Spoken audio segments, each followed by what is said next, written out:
call the meeting to order. This is the City Commission meeting. It's Monday, October the 9th, 2023 at 5:30 p.m. If you please stand for the invocation and the pledge.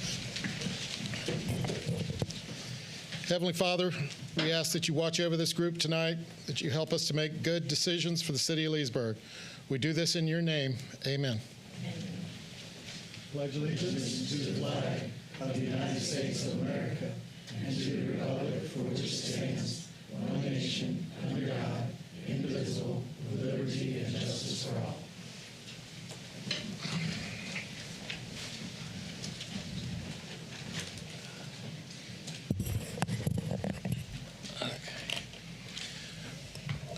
Item 2 is proclamations. We have none. Item 3 is presentations. We're going to have a presentation on the Venetian Cove Marina project. Travis? Good evening, Mayor, Commissioners. Excited to show you guys what we have going for the Marina project. It's been a project we've talked about for many years now. So let's just get to it. If we go to the next slide. So our directive was to demo and rebuild the Venetian Cove Marina, and we wanted it to fit the aesthetic of the lakefront area, kind of match the Venetian Center and the new paint job at Pat Thomas. So that's what we had asked Edgewater to do, and I think as we get going, you'll see that that is what they did. It's inside. It's just reception area, offices, and restrooms. And the restrooms are going to be accessible from both inside and outside.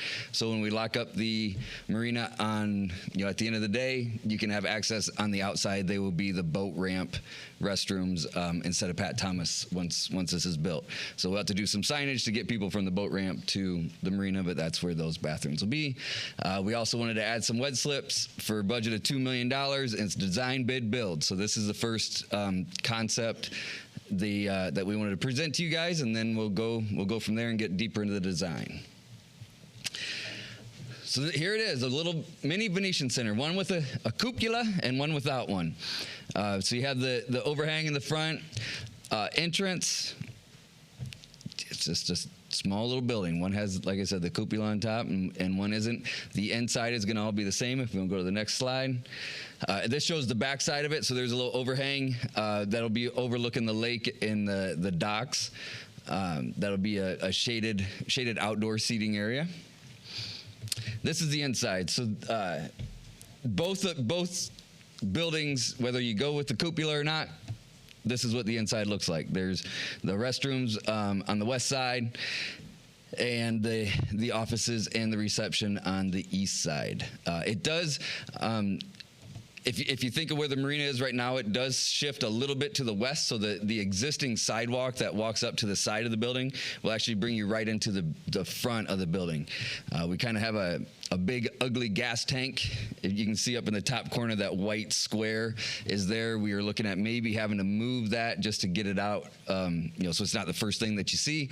But the way we were able to orient it with the sidewalk, it's out of the way. So that was a good win for us. Another little shot of where it's going to be with that sidewalk. Yep. And then here's the cost estimates. So these are the cost estimates from Edgewater. Like I stated, it's design, bid, build. So as we get through design and start bidding these out, of course, these can change a little bit. But these do include the contingency. So just over $630,000 for the one with the cupola, and then $587 for the one without. And like I said, that does include FF&E, contingency, permits, everything. The other part of this was the wet slip, additional wet slip. So this is an additional 42. We currently have 44. This would add 42 more. The first section, with the cost there, that's around that $230, $240, I think is that first section. That's repairs and changing out of some areas that need to be repaired on the existing dock system.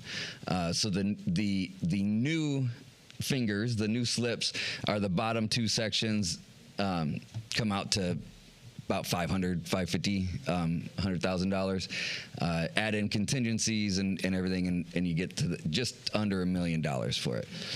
But that does, when we've talked to a couple different commissioners, that does, when we're talking about return on investment, that 230, 240 on that top section needs to be done regardless. So that's, we got some old wooden pilings and stuff that needs to be changed out. Next. So adding the slips, every slip gives us a profit or revenue each year of just over or just under $2,000. So $1,842 for $81,000 a year for the 44 slips. If we add the 42, it gives us $77,000 more, and that's 158 would be the profit per year for the 86 slips once we get there. So it's about $153 a month is kind of our average wet slip rate. We do 3 different sets of rates. They're all by foot, but it's commercial, resident, and non-resident rates. So here's the options, one with and one without the cupola. 1.58 and 1.54, basically $40,000 difference. The cupola costs you $40,000 for a little more aesthetics. One thing I think I should note, maybe should have had on here, is that the architect and the engineer cost is not in that 1.58. So option 1 with the architect and engineer is 1.802, and then option 2 is 1.756 for with all in. That's it. Any questions? And I think we do have rep from Edgewater here if you got some technical questions. Otherwise, Question about your wet slips. Currently all occupied? currently, yes. So currently full and always full. Like that, the wet slips are one that as soon as we have an opening, we fill it. There is a waiting list of about 50 people on it. Commissioner Reisman and I have been talking. There's the idea about maybe putting some doing a deposit system on wet slips, like we do at the airport. So that'd be something we may want to discuss. But yeah, talking to Al, I'd say if you gave us 6 to maybe 12 months at the most, we'd have them all full. And I know we spoke, but the life expectancy on these new docks you're saying you're 25 years? Yeah, 25 to 35. Right? So we talked with Brock from Edgewater today. They said 25 plus is the life expectancy. The actual product website says 35 plus. So I'm guessing, and of course, Brock was talking a little bit about, like some nuts and bolts changes out, where we were talking more about a couple $100,000 yes, exactly. fixing. So 25 to 35. Okay, so you're thinking it's your rough numbers, 8 to 10 years to get our initial investment back, and then we should have plus or minus 15 years of relatively nothing major maintenance. Correct. After we go back into that, we would be collecting the rent on. Yep, that'd be the expectation. Okay. Any other questions? Are we competitive on the rent as well? We are. So each year we call around. I've actually brought our list, not of the rents, but we call around to 1, 2, 3, 4, 5, 6, 7, 8, 9 area marinas, and before we come budget time, we see where their rates are, and then we're I would say, so we're of the 9, we're probably third highest, second, third highest. We creeped up we went from the bottom lowest rates to now we are about second, third highest. So yeah, I'd say we're competitive. And we did just do a 3% in the last budget increase. How would the commission feel about doing the similar wait list like we did at the airport, where they pay a deposit, get on the list? And it's kind of like a little skin in the game. That way we can prove the list is actually a true list. Well, my position would be, if we do that, we see if the list fills up and there's money, then we know that we can do the project almost. So why not? We can pull yeah. So why not just make sure the list is full before we allocate the funds? Or If I Yeah, put it in if a I can better- add to the discussion on that, Commissioner Reisman talked to me about this concept prior to the meeting, and it's kind of like a two-step. Obviously, the proposed biggest expenditure with this project is the $1 million for the slip, and then there's always the question of, I'm not doubting Travis. I think we'll get the slips filled, but we don't know. One of the differences that we have had in operations of the city is the airport has a waiting list for hangars, and they're required to provide like 1 month's rent, $250 to $500, depending on what type of hangar you're on the waiting list for, just to show your interest. You have skin in the game. 9 times out of 20, or 19 times out of 20, it's a little bit more than 1%. There's one person who might not then get that hangar. In this case, being that the largest expenditure is the docks, I think you can kind of two-step it if you want that security. So the two-step would be this evening to go ahead and pick the option that you want as far as the marina building, and we'll move to design on the marina building. When that's done, then we'll go to bid, and then that project would be back to you for the construction contract on the marina to execute. In the interim, we can adopt a policy for the marina that does require the deposit to be on the waiting list. I would suggest that we do $150 payment, which represents 1 month. The typical lease out there is about $750 a foot for about a 20-foot boat. So that's where we get the $150 from. And then Travis, we adopt that policy. We could probably get that to you probably next meeting. And then Travis goes and we organize that list. And from that, we're going to have the 42 people who are on that list, and they're going to give us $150. And then that's a little bit of validation that potentially we have these people who are going to go slide right into the slip when it's done construction, and you'll have that return on investment, as Commissioner Cannell said, and as that's in the packet. Or worst case would be, you know what, folks, don't do a deposit, and then you may want to question whether or not you go back. So I would, if you're going to do that, then I would say let's just move forward with the design of the marina. It's an inclusive contract, marina and with Edgewater Marina and slips. I don't think Edgewater is going to do both right now, or maybe they would, but they can probably wait on the other and give us 90 days to kind of flush this out. And as they're done with the other, we'll come back and revisit this, and then you can give kind of another move forward with the marina. So you have a couple options there. Let's ask Edgewater, is there any problem with that? Or, I mean, that works for you guys, no big. Fine. I mean, I would think about, get the price on the marina, then we know the number, because it's still an estimate. Right. For lower or higher, then we've got it, but we don't have to award until you're ready to award. Does that make sense to you? Yeah, the contractor wants to move ahead with design.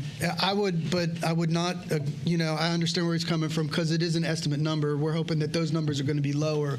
But if you're going to save money and not do the marina slip concept at all because we're concerned that we won't be able to fill it, then you won't want to spend any money on design. And I think we can probably get back to the contractor probably in the next, 60 to 90 days and say, yeah, we're good. We've got these things filled up. And then he can move off into the design for the slips. And so I don't think it's a big delay. I don't think that process is foolproof, but I think it gives you a little political cover that, okay, yeah, we do actually have 44 people on a waiting list that have put at least a little skin in the game that represents some security that the slips will be filled when you put the $1 million into it. I appreciate all the comments.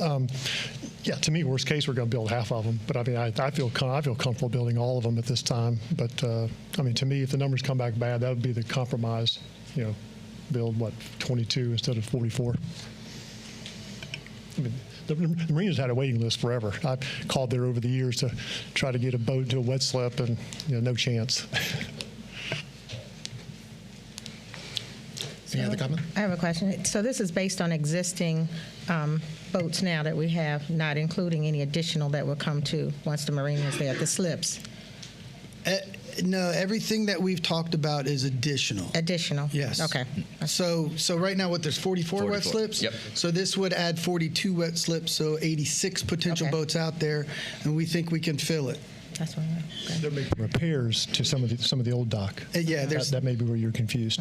yeah, there's a couple. But you've already repairs. got a waiting list, is that correct? Correct. So it's kind of, yeah. We do, and we have two, Freedom Boat Club and Adventure Boat Share are both knocking on our door all the time, all the time that to fill in slips. So, and they do pay full rate, commercial rate.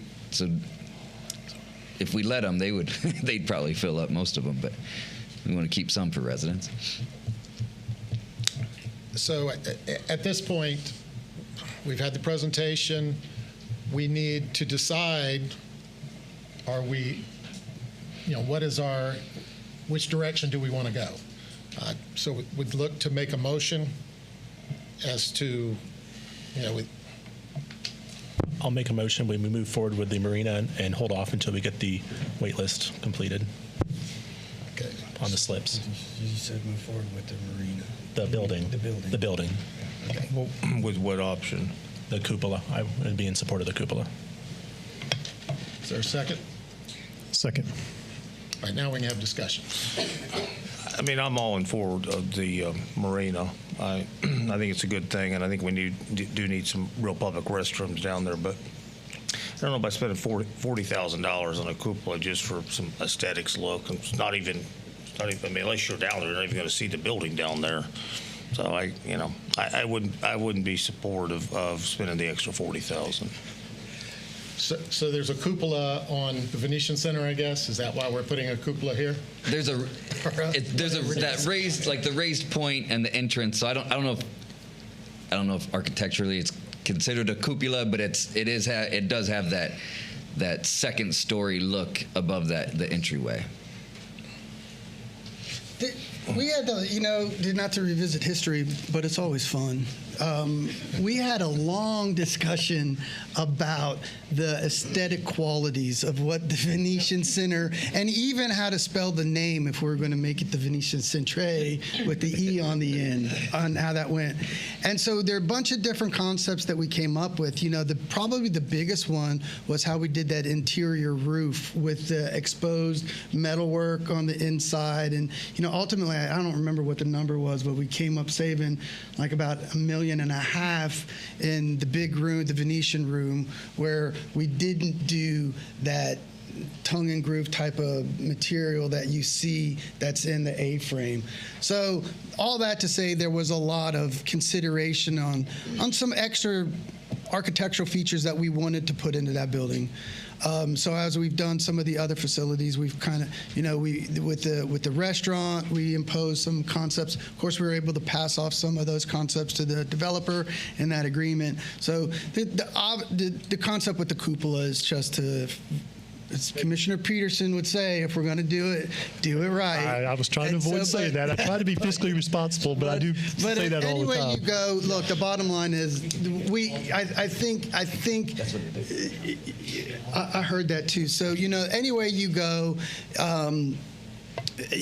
we need the new building because the floor is falling out of the double wide down there. And if you want, we can always do it as an alternate because maybe you save a couple of bucks, and maybe it turns out to be 20 versus 40 grand. I mean, where I'm coming from is I'm in favor of building the building because I think we need it. But this isn't like it's going to be right in your face as you come into the city of Leesburg or something. I mean, this is down there behind Pat Thomas. Unless you happen to drive down there to go to the marina, you're not even going to see the thing. So it's not like a major highway or something. So I just think spending $40,000 on a little cupola is kind of a waste of money. Maybe go back to the slide so we could see it again, please.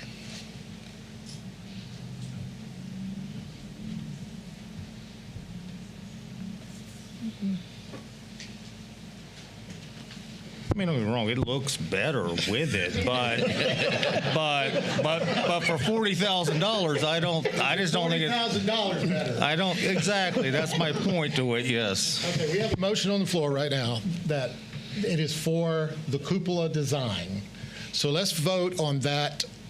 Vote on the two designs, and then we'll vote on whether to do only the design or the design and the marina? Or do we only need one vote, Grant? What? Well, the motion on the floor works. Is it work? Which is to do the building with the cupola and to two-step the marina. Okay. It's essentially the two. Okay, that works. That works. Any other discussion? Roll call. Commissioner Connell, No. Commissioner Eastman, Yes. Commissioner Peterson, Yes. Commissioner Berry, Yes. Mayor Burry. Yes. All right. Just want to say I look forward to getting the full list because I'm pretty sure we will, but just want to have some guarantees. Okay. Good deal. We might take it off later. Okay, so we'll move on now to public comments. This section is reserved for members of the public to bring up matters of concern or opportunities for praise. Issues brought up will not be discussed in detail at this meeting. Issues will either be referred to the proper staff or will be scheduled for consideration at a future City Commission meeting. Comments are limited to 3 minutes. If you'd please give your name and your address when you come to the microphone. Any public comment? No public comment. We'll move to the consent agenda. Routine items are placed on the consent agenda to expedite the meeting. If the commission or staff wish to discuss any item, the procedure is as follows. 1, pull the item or items from the consent agenda. 2, vote on remaining items with 1 roll call vote. And 3, discuss each pulled item and vote by roll call. Mr. Mayor, before you pull items, just procedurally, we do need to withdraw item 5C3. That the city attorney found some contractual errors in that continuing service agreement, so that one's off the table. And I would ask 5C4. Is it 4? The Historic Preservation Board will pull that. But 5 is the one you want. 4, we the need to alpha pull them. continuing, hold on. 5C3 is the alpha. 5, so we got to cancel 5C3. Right. If you don't pull 5C4, you have the appropriate numbers Yeah. to serve it, so you don't necessarily Right. need to pull 4. That was my comment. Okay, thank you. But we do need to pull, if somebody would, 5C5. And if you want to pull 5C4, we can. No, that's fine. But we would do have need to vote. we do need to pull 5C5. So 5C4 is the historic board, right? No, yes. Okay. I'd like to pull 5C4 and 5C5. Any other items? Make a motion to approve remaining items on consent agenda. Second. Roll call. Commissioner Eastman, Yes. Commissioner Peterson, Yes. Commissioner Berry, Yes. Commissioner Connell, Yes. Mayor Burry. Yes. Would someone please introduce 5C4? I'll introduce 5C4 to be read by title only. Resolution of the City Commission of the City of Leesburg, Florida, appointing 4 members to the Leesburg Historic Preservation Board and providing an effective date. For approval. Second. Discussion? Are any of the applicants here to speak? Do we have any of the applicants here that like to speak for the Historic Board? None. No applicants present. Do you have any comments? So we need to appoint one person?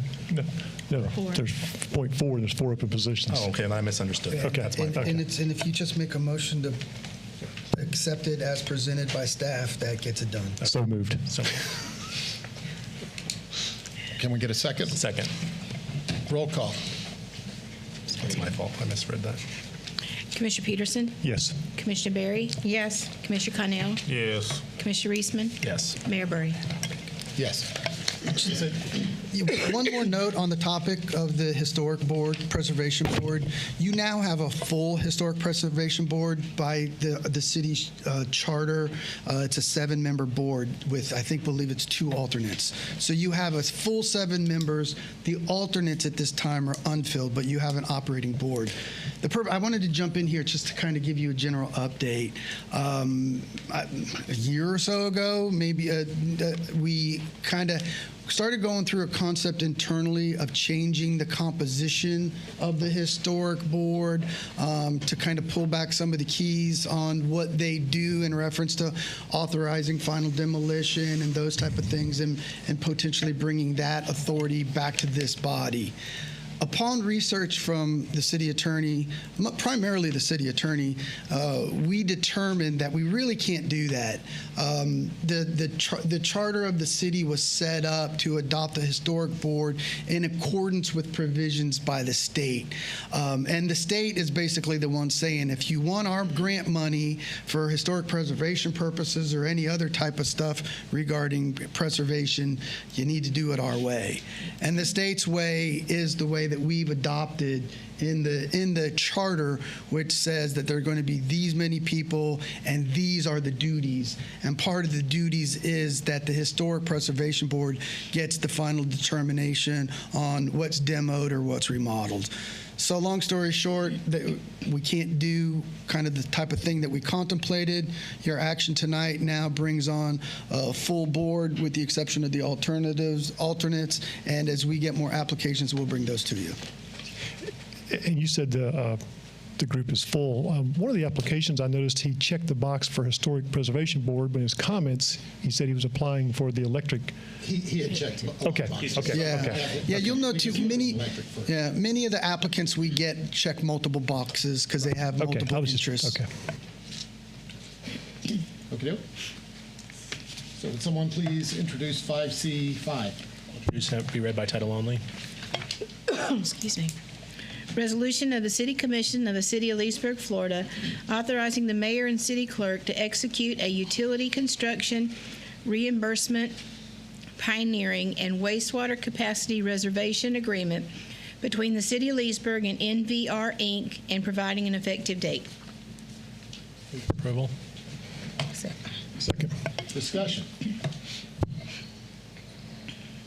I just want to jump in briefly, and I guess one thing, did we get a vote on the last item, or did we just have it introduced?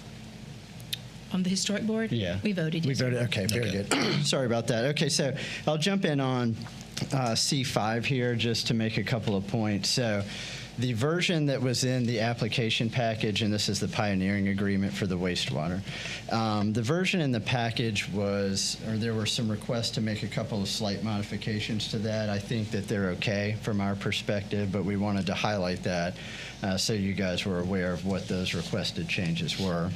So the first change was essentially to allow NVR, the developer here, the ability to terminate the agreement if they don't end up purchasing the property.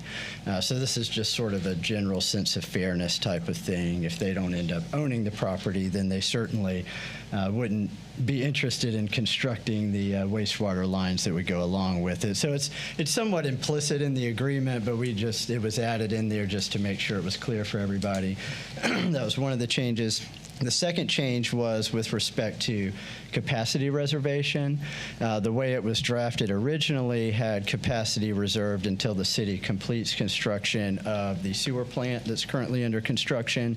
I think the estimated time frame on that is maybe about 2 years, somewhere in that neighborhood, year and a half, 2 years. So not a very extensive period of reservation for the developer here. So they had requested to have a more extensive reservation period. So the request was to tie their reservation period to the 20-year term of the agreement.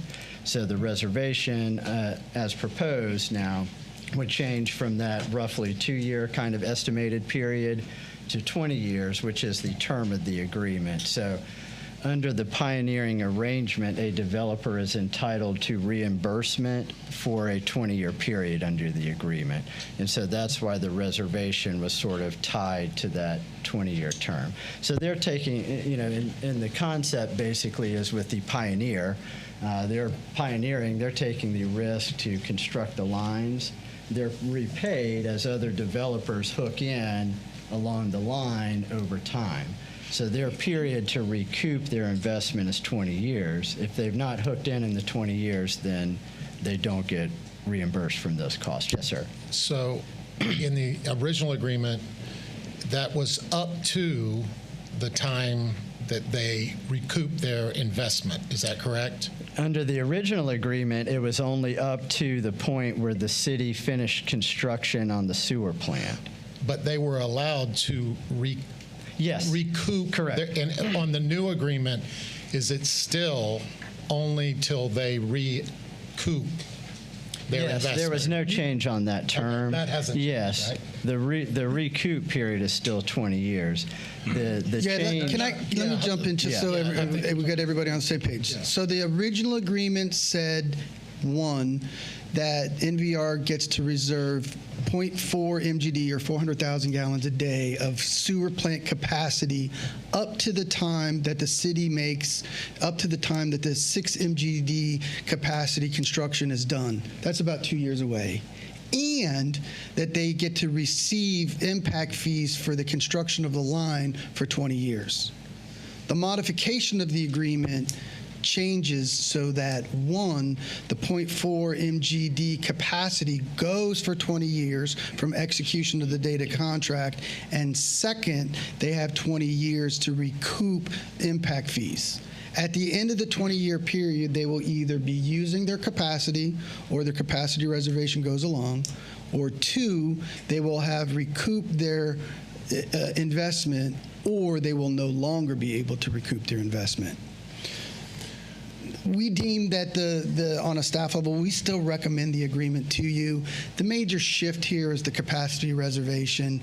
Of all the homes and commercial entities that we have scheduled or approved through some type of PUD in South Leesburg or not, really the heartbeat of this project is the further south we go, the more that we have the need for the bypass. Right now, back in January, if you recall, January of this year, we had a major meeting with all the developers in play, Marshawn, Hodges, Anthony, Barkey, Leiden Nichols,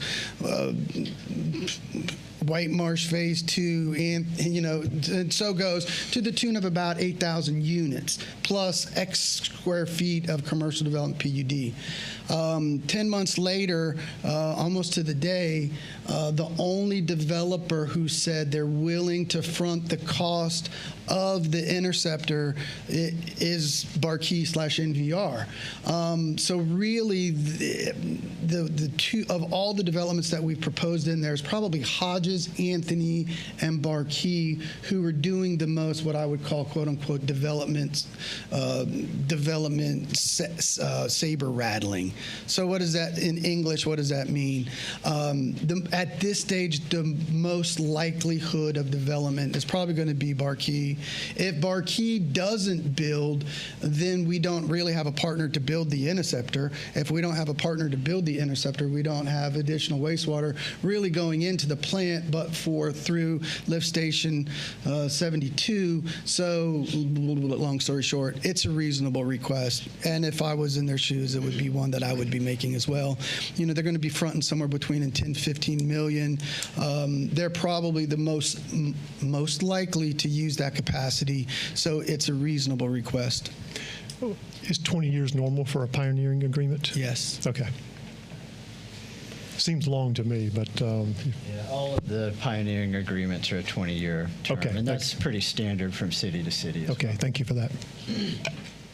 I'm okay with the 20-year on the Pioneer, but I'm not in favor of reserving capacity for up to 20 years on a project.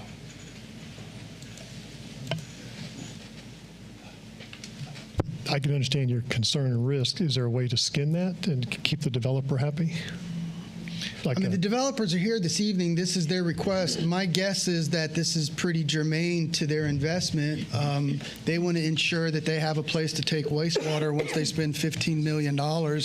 And if they front the $15 million, I don't think they want developers jumping in front where they have put the investment to build the sewer main.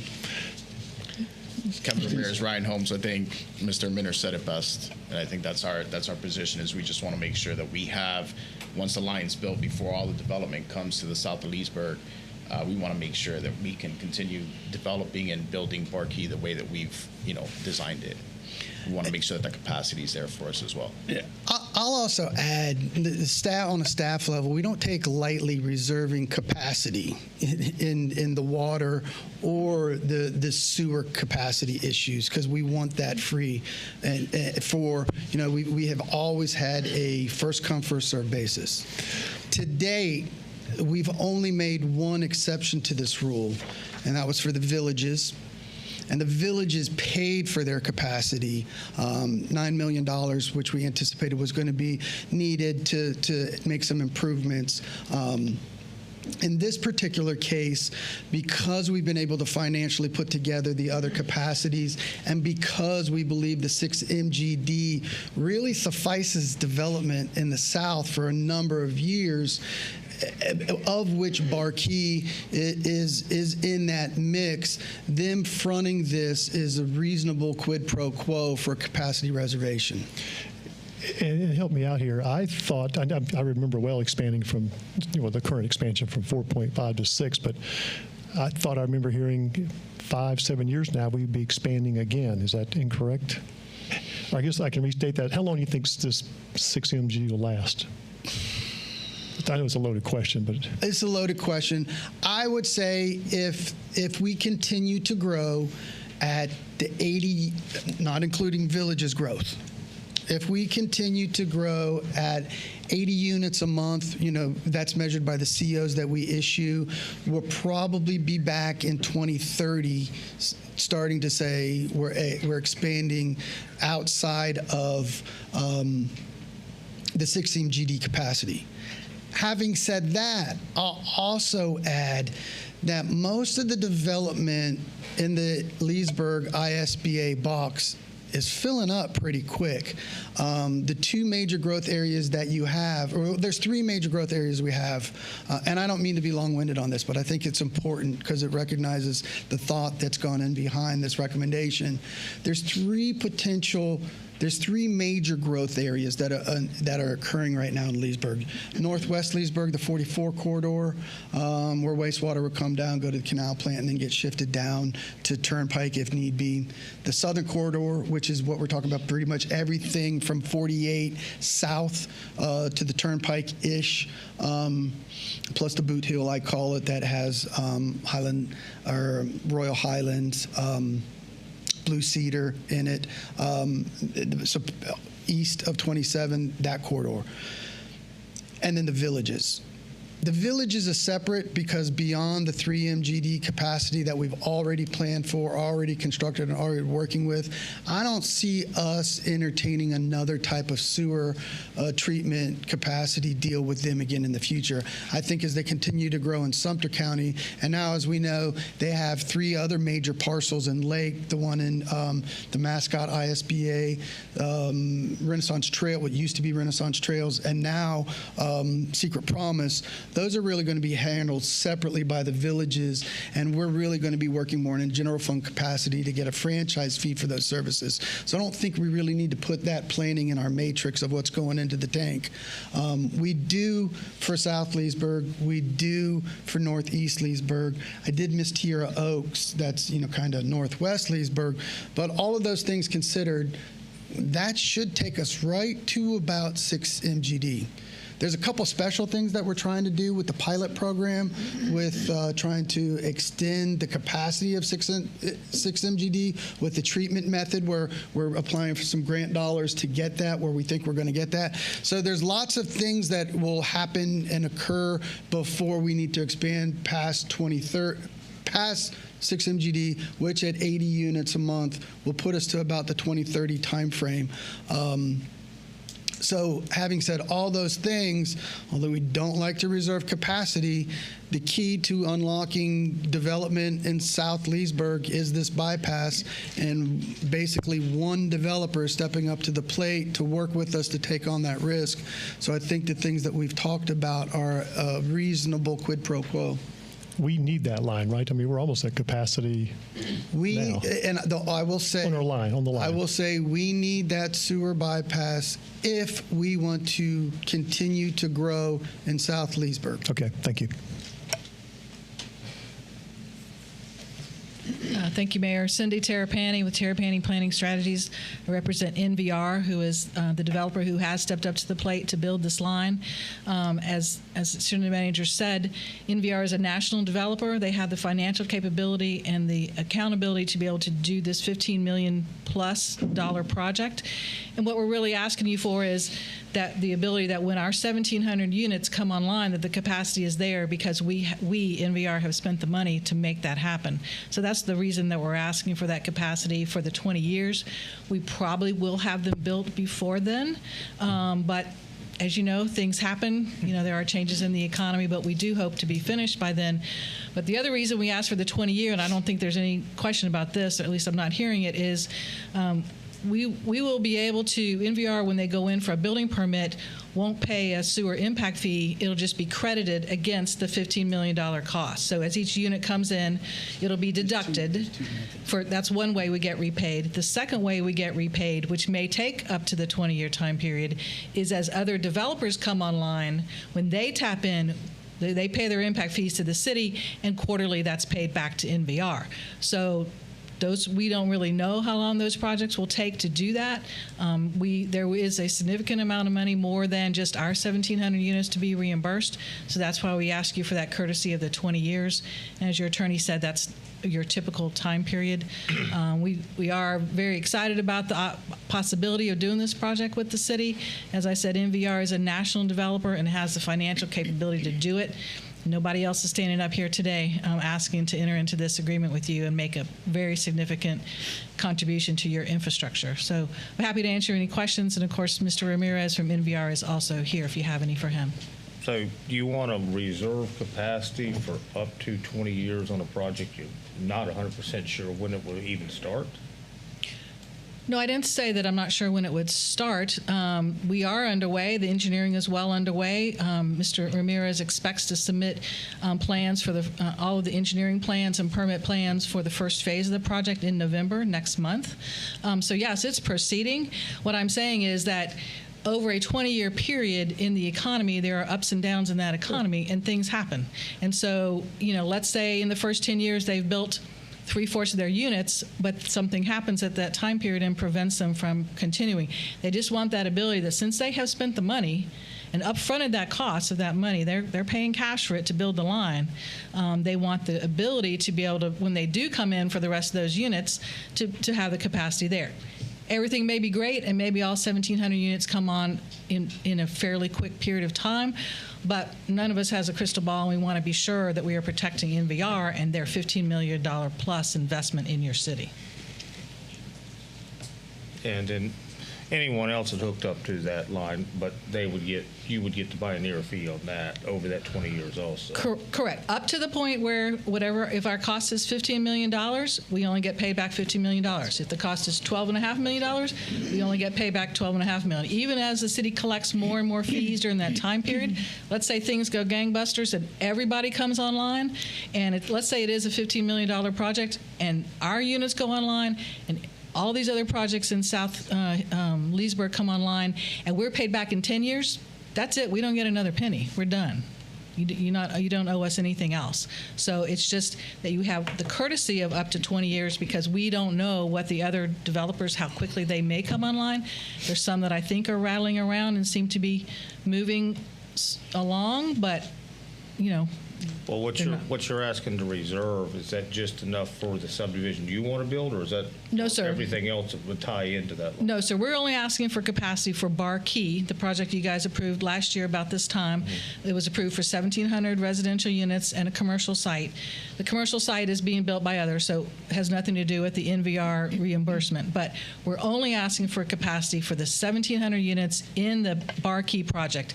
Everybody else, they don't have capacity. Any other project outside of Bar Key has no capacity today. Now, it doesn't sound like you guys generally reserve capacity, so unless you did that for some other project, there would be no capacity reserved for any other project, solely for Bar Key, which is being built by NVR, who is the one fronting the $15 million for the line. Any other questions? No, thank you for that. Thank you so much. Any other comments?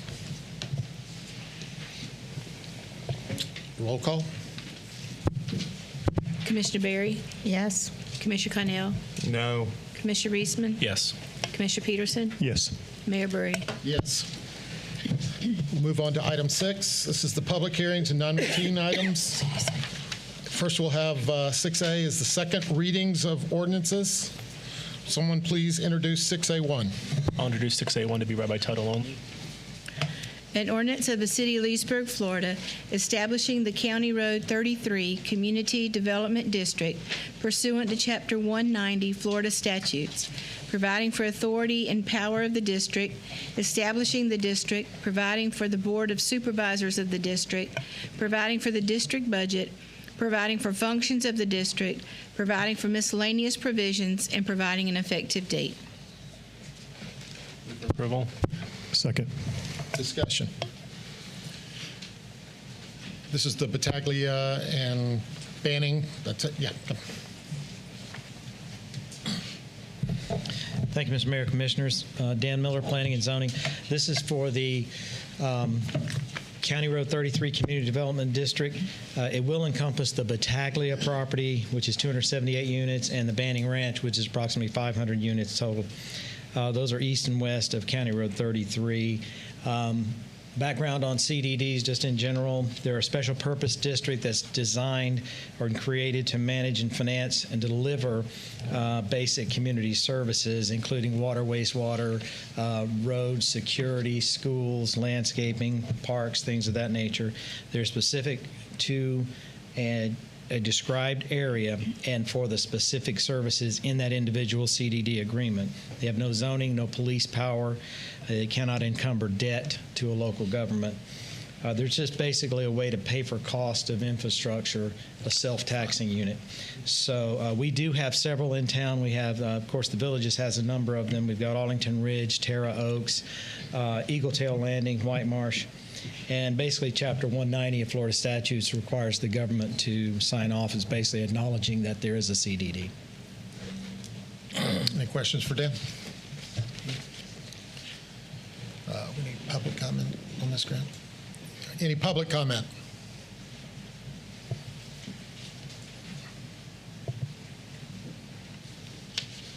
Good evening. My name is Michelle Rigoni for the petitioner, QTAC Rock, 107 West College Ave, Tallahassee, Florida, 32301. We're here for any questions the commissioner may have, but otherwise, your staff has done a great job of leading us here. So just wanted to show our appreciation for your staff. Thank you. Thank you.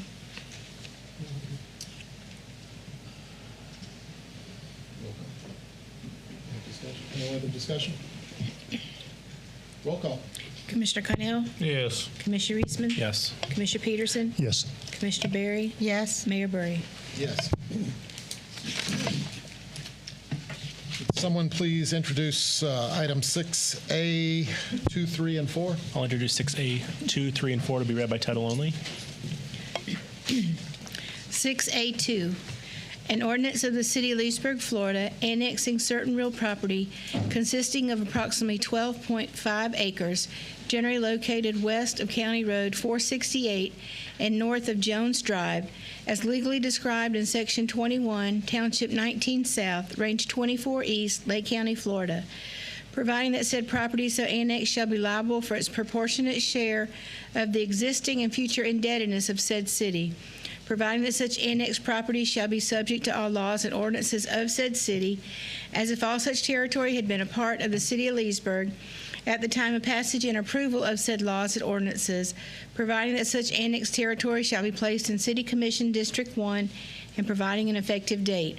6A3, an ordinance amending the future land use map of the comprehensive plan of the City of Leesburg, changing the future land use map designation of certain property containing 12.5 plus minus acres from Lake County urban medium density to City of Leesburg low density residential for property generally located west of County Road 468 and north of Jones Drive, lying in Section 21, Township 19 South, Range 24 East, Lake County, Florida, and providing an effective date.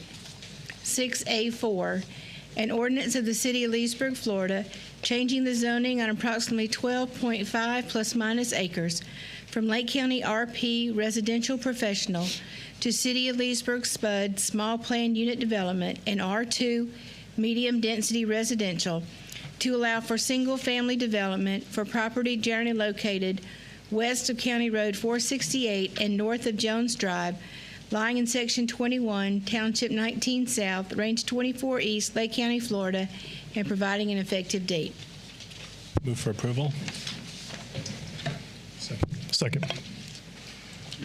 If you'd work your magic. Yes, sir. Everybody, including city staff who is present and wishes to add any testimony on item 6A4 of the agenda for the Homes in Partnership rezoning, if you would please stand and raise your right hand so you can be sworn in.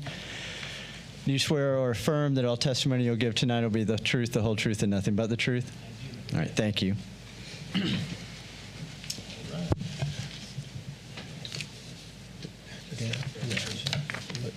Go ahead, Dan. Thank you, Mr. Mayor. This is the Homes in Partnership Christian Worship Center annexation, small-scale comp plan, and SPUD zoning. I think the name is going to be Christian Reserve at this point. It's approximately 11.7 acres of PUD plus about one more acre that's going to be zoned R2. The site is generally located along the west side of County Road 468 and north and south of Veach Road. You have a comp plan that's going from Lake County urban medium to City of Leesburg low density residential, and a zoning that would go from Lake County residential professional to City of Leesburg small plan unit development in R2.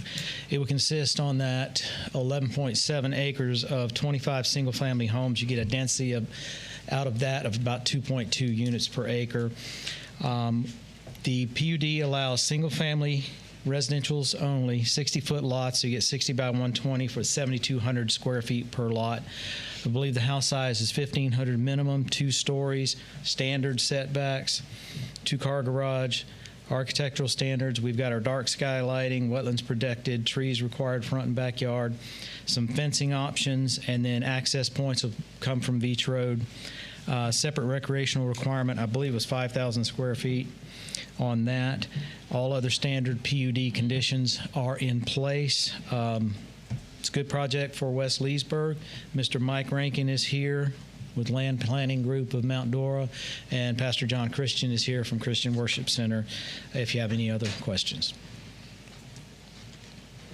Any questions for Dan? Any questions for the petitioner? Public comments? Any public comment? No questions. All right. Not used to that.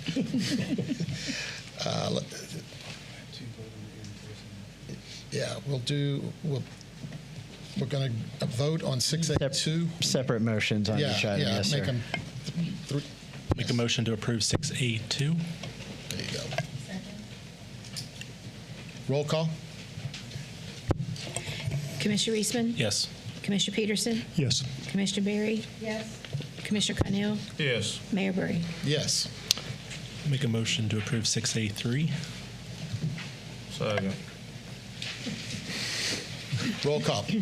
Commissioner Peterson? Yes. Commissioner Berry? Yes. Commissioner Connell? Yes. Commissioner Reisman? Yes. Mayor Burry? Yes. Make a motion to approve 6A4. Okay. Yeah. Second. Roll call. Commissioner Berry? Yes. Commissioner Connell? Yes. Commissioner Reisman? Yes. Commissioner Peterson? Yes. Mayor Burry? Yes. On behalf of the applicant, thank you very much. That was quick. Okay. Someone please introduce, let's see, we're at 6A5. I'll introduce 6A5 to be read by title only. An ordinance of the City of Leesburg, Florida, correcting a Scrivener's error on Ordinance 22-17, Hills at Leesburg, pertaining to side setbacks and adding a requirement for gutters for a property consisting of approximately 41.69 acres, being generally located east of County Road 44 and north of Sing Road, as legally described in Section 1, Township 19 South, Range 25 East, Lake County, Florida, and providing an effective date. For approval. Second. Discussion. Roll call. Commissioner Cunnell, Yes. Commissioner Reisman, Yes. Commissioner Peterson, Yes. Commissioner Barry, Yes. Mayor Burry. Yes. 6B, we have reading of first ordinances. We have none. 6AC, we have non-routine items. We have none. Informational reports for 7, we have none. City attorney items. None for me this evening, Mr. Mayor. Thank you. Moving right along. City manager items. None. Vote. Roll call. Commissioner Barry, Nothing for me this time. Commissioner Cunnell, I do have one thing. I read the email that came out attached with the city manager's evaluation forms, and I do have a question on, there's no other employee in the city that gets their evaluation given to them a week prior to it being shared with them by their supervisor. That evaluation is presented to them at the time they sit down with the supervisor. So I'm not sure why we're being asked to provide our evaluations 1 week prior to the meeting. I believe we should hold the city manager the same standard as every other 500-something employees we have in the city and not give it to them a week in advance. I never looked at the grant, but I think it's because it has to be included in the packet.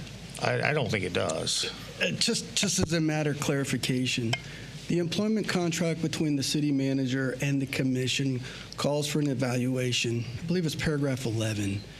In that paragraph, it states that the commission will do an evaluation, will share it with the manager prior to review, and then will review publicly.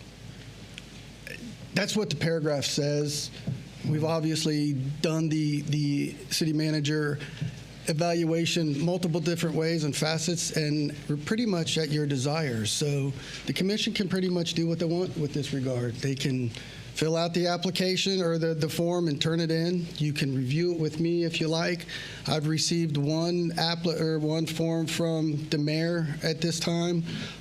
So you're really at your however you'd like to do it.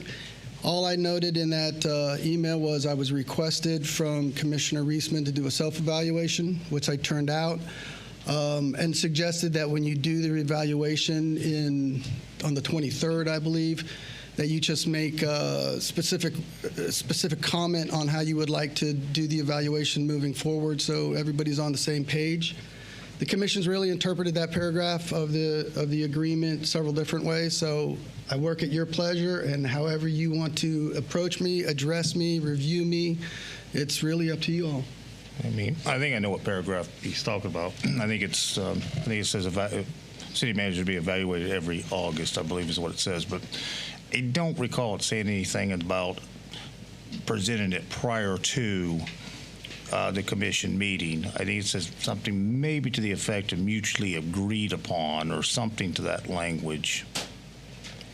But I just think, I just think the city manager should have the same standard as the rest of our 500-something employees. But what you're saying, then, the city manager would come to this meeting where he would be evaluated.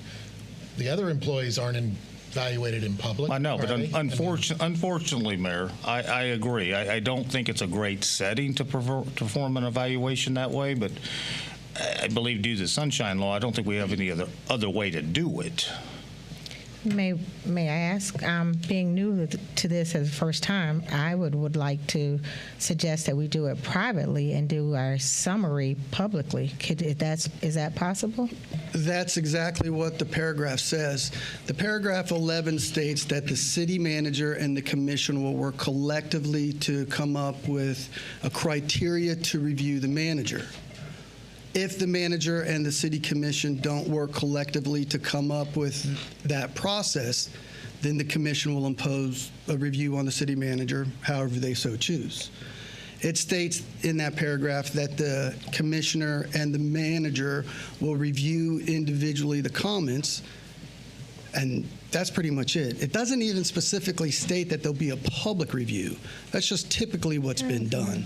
So it's really up to you all to decide with me collectively how you want to do the evaluation.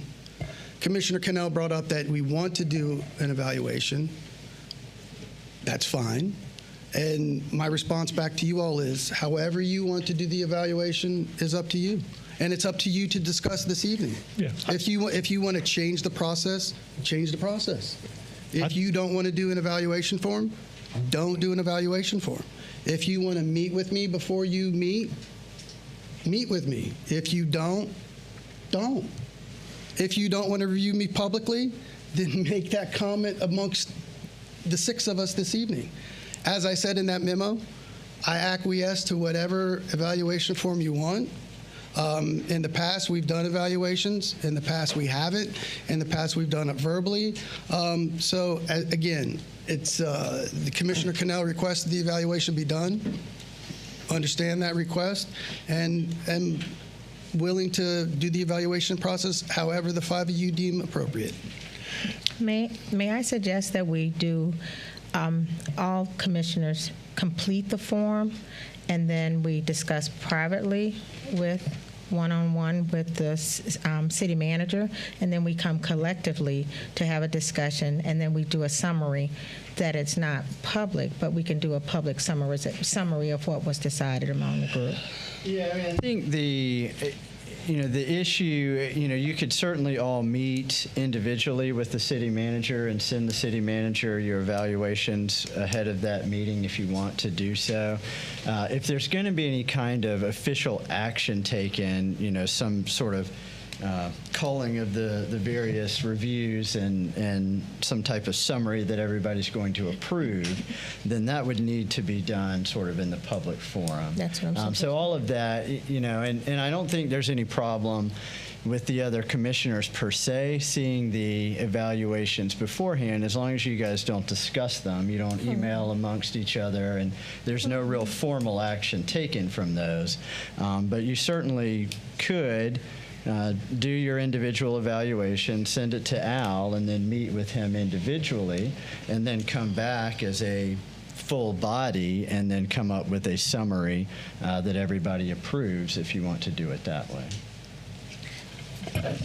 I mean, I didn't see anything in the email that would make me to believe that that was the option that anybody was going to choose, that we would meet individually with him. That I believe the email just said submit the evaluations by October the 18th for the October 23rd meeting. That's my point here. I mean, why would he get the evaluations prior to the meeting when no other employee gets theirs prior to their meeting? That's the question. I'm saying it doesn't bother me one bit. So we're going to have 2 different standards, one for employees in the city and one for I city guess manager? Al's held to a different standard. He's being reviewed in public, which I feel sorry for him being reviewed in public. I may do mine in person and have no comments here. Well, this may be hard for me. We'll see.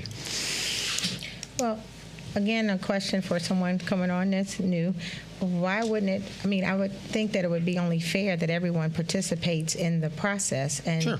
If we complete the form, we complete the form, but it's not fair if you don't complete the form and just have a verbal. Well, I agree. I conversation. think So if that's everyone clear, should have a written right. evaluation. Absolutely. I don't think verbal should work. They don't work with any other employee in the city. Well, I think I would trust the commission to come together and make the decision with the city clerk in line, and I don't think it should be a public. I don't think it should be done publicly. That's Well, what and I'm I saying. agree, and I'm all for. I just don't. I never have believed. Don't do your best not to air your dirty laundry in public. I agree with that, but in this case, at some point, it has to be done in public, as Grant has said, because it is sunshine. But I just didn't think we should submit them in advance, a week in advance before we actually do the evaluation with the city manager. Why is that so troubling to you? I'm missing something. Well, that's not I'm looking around and see a troubling. lot of blank stares, too. No, I'm just not troubling. I'm just saying we shouldn't have one standard for 500 plus employees and one standard for the city manager. No other employee gets theirs a week in advance to review before they meet with the supervisor. That's my point of the story. Would HR not be in the meeting as well when you meet with them one-on-one? Is HR not in the meeting?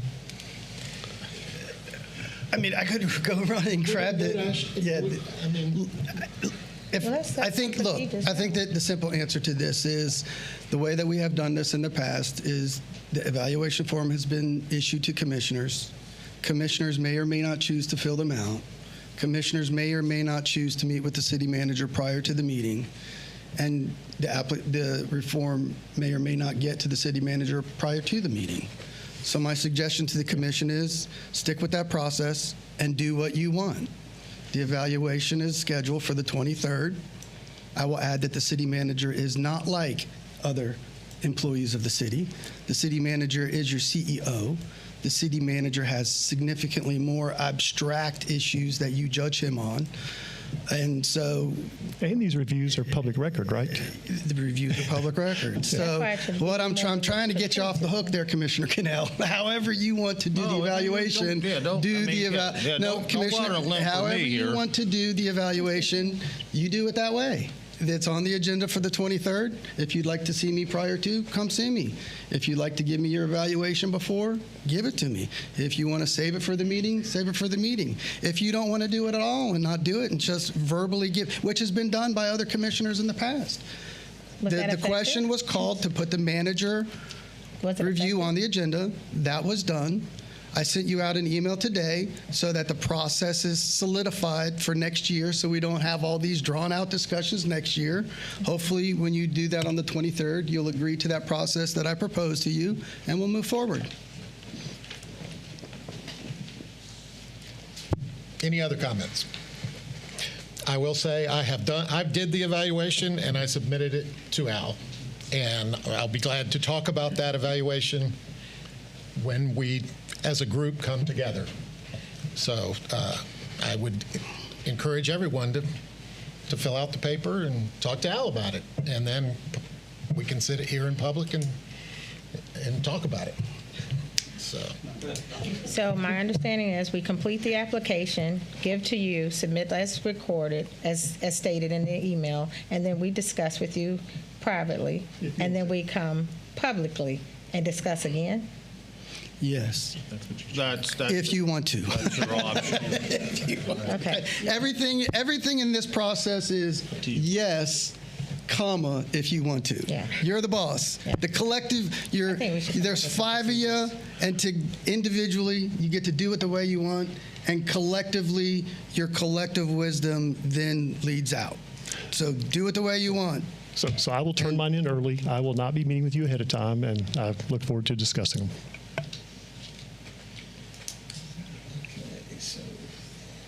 We're back to roll call. Any other? No. Commissioner Reisman? Nothing for me tonight. Commissioner Peterson? Nothing tonight. Mayor Burry? Nothing tonight. Move for adjournment. Get a second? Second. We're done.